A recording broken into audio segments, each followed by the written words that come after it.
19 বছর পর কলকাতায়। শেষবার খেলে গিয়েছিলেন রয়্যাল ক্যালকাটা গলফ ক্লাবেই। এবার আবার কলকাতায় নতুন করে লড়াইয়ে নামছেন গলফার জিব মিলখা সিংহ। বাবা মিলখা সিংহ কিংবদন্তি, কিন্তু বিখ্যাত বাবার ছায়ায় ঢাকা পড়ে যাওয়া নয়। গলফ দুনিয়ায় জিব মিলখা সিংহ এখন এক নাম। 19 বছর পর কলকাতায় এসে নস্টালজিক জিব। চণ্ডীগড়ের এই গলফারের চোখে বদলে গিয়েছে কলকাতার গলফ কোর্সটাই।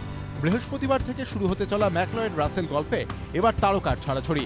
থাকবেন অর্জুন অটওয়াল, জ্যোতি রন্ধাওয়া, শিবশঙ্কর প্রসাদ চৌরাশিয়ার মতো তারকারা।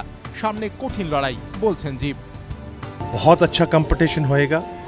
इंडिया के टॉप प्लेयर हैं यहाँ, और यहाँ स्पेशली जो यंग प्लेयर हैं, मैं देखूंगा कि यंग प्लेयर काफ़ी अच्छा खेलेंगे।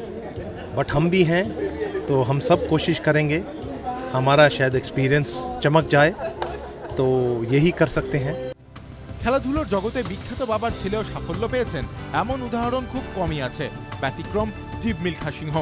ভারতের এই তারকা গলফারের দাবি, বাবা মিলখা সিংহের জীবন দর্শনই তাকে সাফল্যের পথ দেখিয়েছে। রক্তিম ঘোষ, এবিপি আনন্দ, কলকাতা।